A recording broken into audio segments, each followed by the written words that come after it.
Bismillahirrahmanirrahim. Assalamualaikum warahmatullahi wabarakatuh. Alhamdulillah, wassalatu wassalamu ala rasulillah Sayyidina Muhammad ibn Abdillah wa ala alihi wa man wala. Allahumma salli wa sallim ala Sayyidina wa Habibina Muhammad wa ala alihi wa ashabihi ajma'in at-tahirin. Amma ba'du. Yang terhormat Bapak Ibu Guru Pendidikan Agama Islam dan Budi Pekerti serta anak-anakku sekalian, siswa-siswi, pelajar SMA, SMK sederajat yang semoga senantiasa dirahmati dan dijaga oleh Allah Ta'ala. Suatu kesyukuran sekali pada pertemuan kali ini kita masih diberi oleh Allah kesempatan untuk melanjutkan aktivitas kita dan kewajiban-kewajiban kita yang pada hari ini kita melanjutkan pembelajaran pendidikan agama Islam dan budi pekerti yang kali ini akan mengangkat tema hidup berkah dengan ekonomi Islam. Namun sebelum mulai pembelajaran, mari kita terlebih dahulu berdoa bermunajat kepada Allah. Semoga apa yang kita lakukan kali ini membawa keberkahan untuk kita semuanya dan memberikan kemanfaatan bagi kehidupan kita di masa kini dan di masa-masa yang akan datang. Ala hadiniya wa ala kulli niyatin salihah bijahi nabiyina Muhammadin sallallahu alaihi wasallam. Al-Fatihah. A'udzu billahi minasyaitonir rajim. Bismillahirrahmanirrahim. Alhamdulillahi rabbil alamin arrahmanir rahim maliki yaumiddin. Iyyaka na'budu wa iyyaka nasta'in. Ihdinas siratal mustaqim. Siratal ladzina an'amta 'alaihim ghairil maghdubi 'alaihim waladdallin. Amin.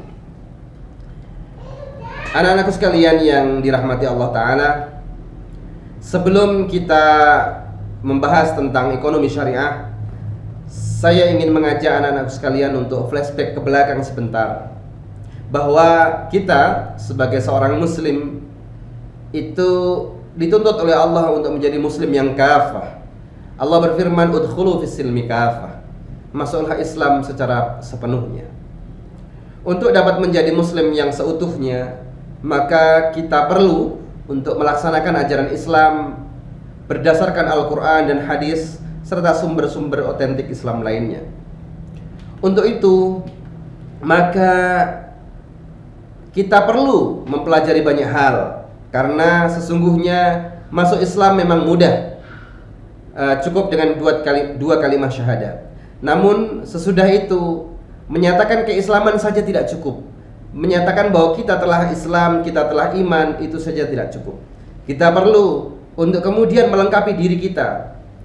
Bagaimana agar kita dapat menjalankan syariat Islam, apa yang telah ditetapkan oleh Allah dan diajarkan oleh Rasulnya, kita jalankan sepenuhnya.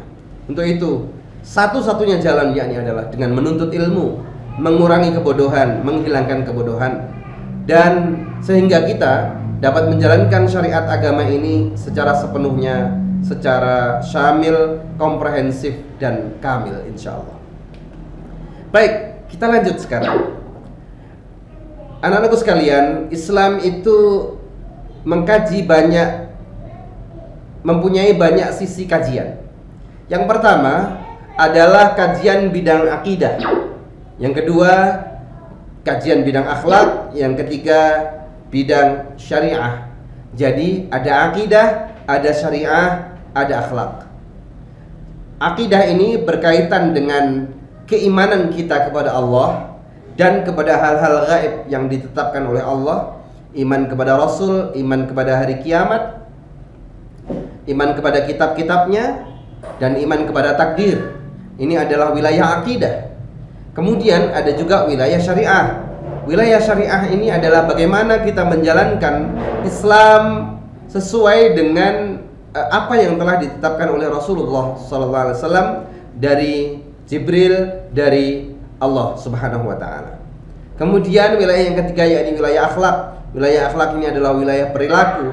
Bagaimana seorang muslim menjadi berperilaku yang baik, menjadi seseorang yang bermanfaat, berguna, menjadi uswah dan teladan di masyarakatnya dan di lingkup yang terkecil, misalnya lingkup keluarganya. Nah, syariah ini terbagi menjadi dua, yakni yang pertama ibadah, yang kedua muamalah. Ibadah ini berkaitan dengan Allah Ta'ala, seperti sholat, puasa, zakat, dan hal-hal lainnya yang berkaitan langsung dengan Allah Ta'ala. Adapun muamalah adalah ibadah yang lebih banyak kita lakukan berkaitan dengan hubungan kita kepada sesama manusia. Muamalah ini ada 3 wilayah, yakni hukum pidana atau perdata, kemudian yang kedua politik, yang ketiga ekonomi. Muamalah di bidang ekonomi ini banyak sekali, dari asuransi, bank, pasar modal, sewa menyewa, pegadaian, sektor real seperti koperasi misalnya, kemudian dan lain-lain. Ini adalah bagan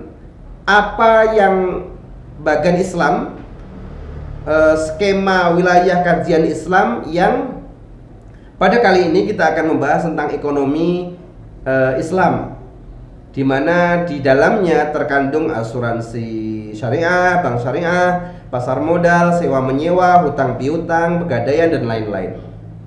Baik, kita lanjutkan. Ini adalah yang barusan saya sampaikan, wilayah kajian Islam. Sekarang kita berpindah ke pengertian muamalah.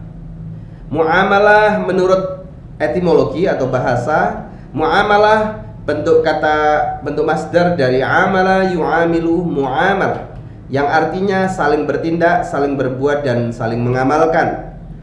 Artinya kita sebagai sesama manusia saling berinteraksi untuk saling bertindak, berbuat dan mengamalkan. Yang ini ternyata ada patokan-patokan yang sudah ditetapkan oleh Allah Ta'ala, oleh Rasulullah, bagaimana hukum-hukumnya. Nah, adapun pengertian muamalah secara luas adalah hukum syariah yang berkaitan dengan transaksi manusia mengenai jual beli, gadai, perdagangan, pertanian, sewa menyewa, perkongsian, perkawinan, penyusuan, talak, iddah, hibah, hadiah, wasiat, warisan, perang dan damai. Ini adalah pengertian luas dari muamalah. Adapun pengertian muamalah sebagaimana cakupan luas tadi sudah kita sampaikan, meliputi munakahat atau pernikahan, warisan, politik, pidana dan lain-lain. Adapun pengertian sempit dari muamalah sebagaimana yang sering dibahas di masyarakat, di media-media televisi dan sosial, itu kita sering melihat makna sempit bahwa muamalah adalah iktisadiyah atau ekonomi. Jadi muamalah biasanya langsung dimaknai bidang ekonomi Islam, begitu. Itu adalah makna yang sempit. Adapun makna luasnya meliputi banyak hal. Baik, ruang lingkup muamalah yang akan kita bahas meliputi jual beli, khiyar, utang, riba, sewa menyewa, syirkah, perbankan syariah dan ekonomi syariah, dan asuransi syariah. Jadi ada 8 hal yang menjadi ruang lingkup yang insya Allah akan kita bahas ini satu persatu. Yang pertama, jual beli. Jual beli itu ada rukunnya, anak-anakku sekalian, bahwa ternyata dalam jual beli yang pertama harus ada pelaku jual beli, penjual dan pembeli, kemudian ada barang, dan harus ada akad. Harus ada akad. Ini yang kadang-kadang dilupakan oleh sebagian orang, bahwa ternyata selain harus ada penjual dan pembeli sekaligus ada barangnya, tetapi juga harus ada akadnya. Pelaku ini adalah penjual dan pembeli yang dipersyaratkan mereka ini sudah akil baligh. Jadi tidak sah apabila jual beli dilakukan oleh anak kecil yang belum akil baligh, kecuali untuk hal-hal yang remeh-temeh, untuk hal-hal yang tidak rawan terjadi penggelapan ataupun penipuan terhadap jual beli tersebut. Misalnya seorang ibu memerintahkan anak kecil untuk beli garam di toko sebelah begitu. Nah, itu sah-sah saja. Jadi tidak masalah. Karena itu juga sudah menjadi tradisi bahwa anak kecil bisa membantu orang tuanya sekaligus bisa melaksanakan jual beli, meskipun jual beli itu mensyaratkan akil baligh. Jadi untuk hal-hal yang kecil, yang remeh itu tidak masalah, tidak apa-apa. Kemudian yang kedua yakni barang. Barang ini ada syaratnya anak-anakku sekalian. Yang pertama, barang yang dijual dan dibeli itu harus suci, harus bermanfaat, harus bisa dimiliki. Jadi tidak bisa jual beli sesuatu yang tidak bisa dimiliki. Kemudian bisa diserahkan. Dan yang terakhir adalah terukur. Jadi terukur ini baik itu ditimbang ataupun diukur takarannya. Jadi tidak bisa kemudian saya membeli sesuatu yang tidak terukur. Nah, itu tidak bisa. Jadi jual beli itu harus yang bisa diserahkan, bermanfaat, terukur dan seterusnya. Kemudian akad adalah suatu perkataan antara ijab dan qabul. Saya jual barang ini kepada sampean, kemudian saya terima barang ini dan saya beli dengan harga sekian. Itu adalah akad ijab kabul antara penjual dan pembeli dengan cara yang dibenarkan oleh syariat dan yang menetapkan adanya akibat hukum pada objeknya, yakni setelah akad tadi maka otomatis kepemilikan barang yang dijual tadi menjadi milik pembelinya. Nah, ini yang sering diabaikan ya, karena akad ini hukumnya wajib. Jadi tidak boleh seorang penjual dan pembeli itu melakukan transaksinya secara terpaksa. Tidak bisa. Jadi harus ada akad yang memang saya rela untuk menjual ini dan saya dengan sukacita untuk membelinya, meskipun itu tidak diucapkan. Jadi tidak apa-apa apabila sudah menjadi tradisi. Apabila jual beli itu prosesnya misalnya membeli beras 1 kilo, tidak harus dikatakan saya menjual beras ini 1 kilo, saya membelinya dengan harga 10.000. Tidak harus seperti itu. Tetapi karena ini untuk hal-hal kecil yang kemungkinan sudah menjadi tradisi, bahwa akad itu antarodin, jadi sama-sama ridho saja, sama-sama rela. Tidak harus disampaikan ijab dan kabulnya atau dilafatkan ijab dan kabulnya. Baik, ini adalah rukun jual beli yang perlu untuk kita pahami bersama. Yang kedua yang ingin saya sampaikan yakni tentang khiyar. Apa yang dimaksud dengan khiyar?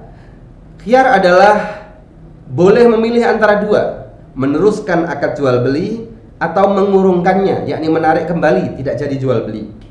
Yang kedua, mengapa ada khiyar? Agar kedua belah pihak yang menjual dapat memikirkan kemaslahatan masing-masing lebih jauh. Ya, agar kedua belah pihak yang melaksanakan jual beli dapat memikirkan kemaslahatan dari proses jual belinya itu. Selain itu, supaya tidak ada penyesalan di kemudian hari lantaran merasa tertipu atau merasa dia menjual barangnya terlalu murah dan lain-lain. Jadi, khiyar ini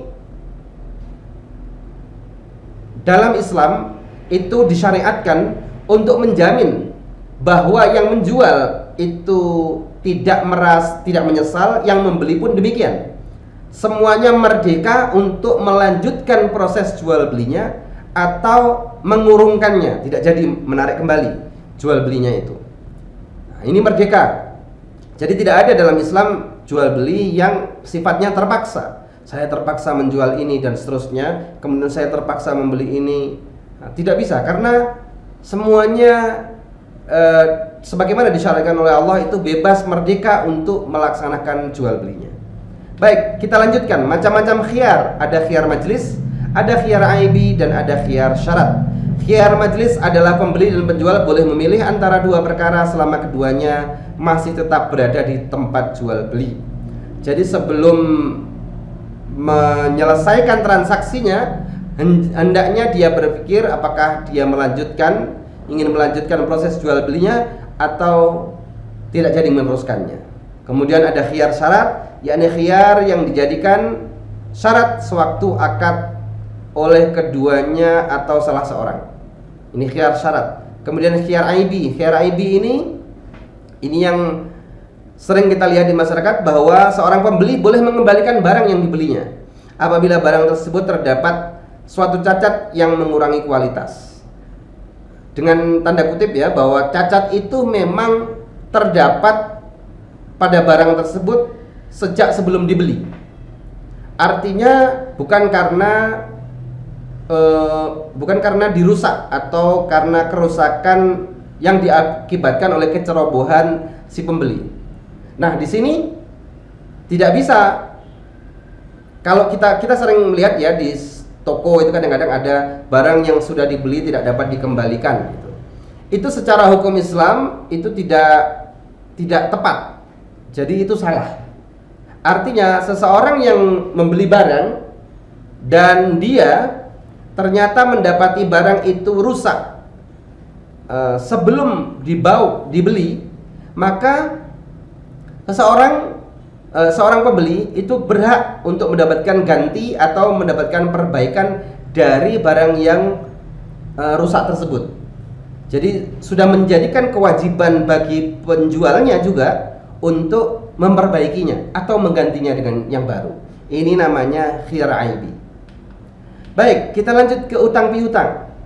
Utang piutang adalah memberikan sesuatu kepada seseorang dengan perjanjian dia akan membayar yang sama dengan itu. Artinya apabila si A berhutang 500.000, maka ia mengembalikan 500.000. Kalau lebih dari itu maka bukan hutang piutang, itu masuk kategori riba nanti.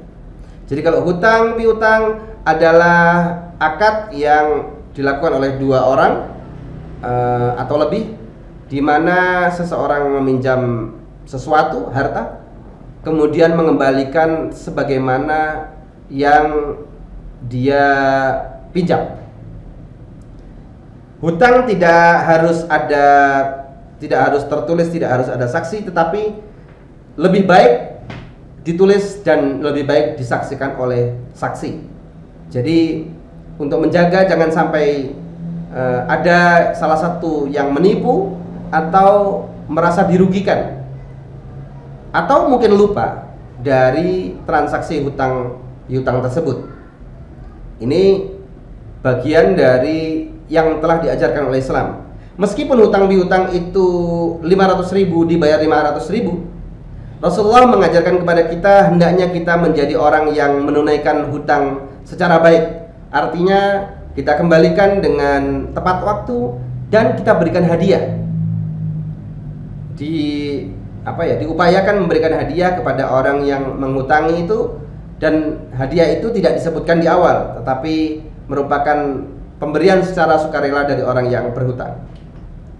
Nah, masuk ke riba. Riba ini berasal dari bahasa Arab, yaitu ziyadah, artinya tambahan. Sedangkan secara istilah riba adalah penetapan bunga atau melebihkan jumlah pinjaman saat mengembalikan berdasarkan persentase tertentu dari jumlah pinjaman pokok yang dibebankan kepada peminjam. Jadi sejak awal saat transaksi pinjam meminjam sudah diberitahu bahwa ini saya pinjami 500.000, nanti kamu harus mengembalikan 550.000 atau 600.000, atau kamu harus mijitin saya gitu. Itu masuk kategori riba apabila itu dilaksanakan dan diakadkan di awal. Tetapi apabila secara sukarela, setelah membayar ini hutang saya 500.000, kemudian ini hadiah dari saya sebagai rasa terima kasih, maka itu tidak masalah. Jadi tidak disebutkan di awal. Riba ini ada macam-macam: riba qard, riba fadl, riba nasi'ah, dan riba yad. Yang pertama, riba qard, yakni riba terkait dengan hutang piutang. Artinya sebagaimana yang saya contohkan tadi, orang meminjam 500.000 mengembalikan 600.000, itu contoh riba qard. Kemudian riba fadl. Riba fadl itu tukar menukar barang sejenis dengan kadar atau takaran yang berbeda. Saya punya beras 1 kilo yang bagus, saya tukarkan dengan berasnya si A begitu, 2 kilo yang jelek. Itu tidak boleh, masuk kategori riba. Jadi yang boleh adalah saya apabila menginginkan beras 2 kilo tersebut, maka saya menjual beras saya yang bagus 1 kilo, saya jual berapa uang yang saya dapatkan, kemudian setelah itu saya membeli beras yang bagus, yang tidak bagus itu, yang menengah kualitasnya 2 kilo. Mungkin akan ada yang bertanya, Pak, itu sama saja dengan yang pertama tadi? Tidak sama. Yang pertama itu riba. Jadi meskipun sama-sama rela antara pemilik beras 1 kilo yang bagus dengan pemilik beras 2 kilo yang sedang, yang dengan kualitas sedang, itu mau sama-sama rela menukarkan, itu tidak diperkenankan, tidak diperbolehkan. Itu masuk kategori riba fadl. Yang ketiga yakni riba nasi'ah. Riba nasi'ah itu penangguhan penyerahan atau penerimaan jenis barang yang dipertukarkan. Misalnya saya membeli 1 kilo beras, sudah saya bayarkan, tetapi berasnya tidak kunjung saya terima, maka ini masuk kategori riba nasi'ah. Riba nasi'ah ini berbeda dengan hampir mirip dengan ribayat. Ribayat itu di mana transaksi pembayarannya ditangguhkan. Jadi kalau tadi barangnya yang ditangguhkan penyerahannya, kalau sekarang pembayarannya. Jadi pembayarannya tidak langsung tunai, tidak langsung kontan, padahal barangnya sudah diterima. Mungkin sudah sebagian dibayarkan, tetapi sebagian yang lain tidak lunas. Padahal barangnya sudah digunakan dan sudah diserah terimakan. Yang demikian ini tidak boleh. Yang demikian ini masuk kategori ribayat. Ini adalah beberapa hal terkait dengan riba. Selanjutnya, sewa menyewa. Sewa menyewa ternyata diatur juga dalam syariat Islam. Sewa menyewa disebut dengan istilah ijarah. Ijarah berasal dari kata ajru yang artinya pengganti. Sedangkan secara istilah ijarah adalah akad atas manfaat yang dimaksud lagi diketahui dengan tukaran sesuai dengan kesepakatan. Jadi ijarah adalah akad atas pemanfaatan sesuatu sesuai dengan kesepakatan. Dengan kata lain, ijarah itu adalah jenis akad untuk mengambil manfaat dengan kompensasi. Kompensasi yaitu yang dimaksud yaitu uang sewanya. Jadi pemanfaatan rumah misalnya dengan uang sewa, kompensasi sebagai kompensasinya. Atau pemanfaatan mobil dengan kompensasi biaya rentalnya atau ongkos rentalnya. Itu adalah sewa menyewa yang secara hukum Islam hukumnya halal, boleh dilaksanakan. Kemudian syirkah. Syirkah ialah perserikatan yang terdiri atas 2 orang atau lebih yang didorong oleh kesadaran untuk meraih keuntungan. Para ahli fikih sepakat bahwa syirkah atau perseroan atau koperasi ialah perjanjian antara 2 orang atau lebih untuk menjalankan suatu usaha dengan tujuan untuk mencari keuntungan bersama. Syirkah ini hukumnya boleh dan baik. Kemudian perbankan syariah. Perbankan syariah adalah segala sesuatu yang menyangkut tentang bank syariah dan unit usaha syariah, mencakup kelembagaan, kegiatan usaha, serta tata cara dan proses melaksanakan kegiatan usahanya. Ada beberapa macam dari produk syariah atau produk jasa dari bank syariah, yakni diantaranya mudharabah, musyarakah, murabahah, wadi'ah, dan deposito mudharabah. Semuanya boleh. Mungkin nanti akan ada yang bilang itu ada deposito juga itu Pak, itu sama saja dengan yang ada di bank konvensional misalnya. Tidak sama karena akadnya memang beda. Jadi kalau di dalam bank konvensional deposito seseorang yang mendepositokan dananya sudah diberi ketentuan bahwa dia akan mendapatkan bunga sekian-sekian. Nah, Kalau di dalam perbankan syariah, depositonya tidak mendapatkan bunga secara pasti, tetapi mendapatkan pendapatan dari mudharabah. Mudharabah yakni hasil yang didapat dari usaha yang dilakukan oleh perbankan syariah tersebut. Kita lanjutkan dengan asuransi syariah. Asuransi syariah ialah usaha saling melindungi dan tolong menolong di antara sejumlah orang atau pihak melalui investasi dalam bentuk aset atau tabarru' yang memberikan pola pengembalian untuk menghadapi risiko tertentu melalui akad atau perikatan yang sesuai dengan syariah. Jadi pada prinsipnya mirip dengan asuransi pada umumnya, namun dia berlandaskan syariah. Lanjut, kesimpulan. Jual beli adalah menukar suatu barang atau uang dengan yang lain dengan cara akad ijab qabul. Riba adalah tambahan pembayaran yang disyaratkan bagi salah seorang dari dua orang yang melakukan transaksi. Adapun bentuk riba adalah fadl, qard, yad, dan nasiah. Semua riba ini haram. Syirkah boleh, jual beli boleh. Syirkah itu adalah perjanjian dua orang atau lebih untuk menjalankan suatu usaha dengan mencari keuntungan bersama, koperasi atau perseroan. Itu syirkah.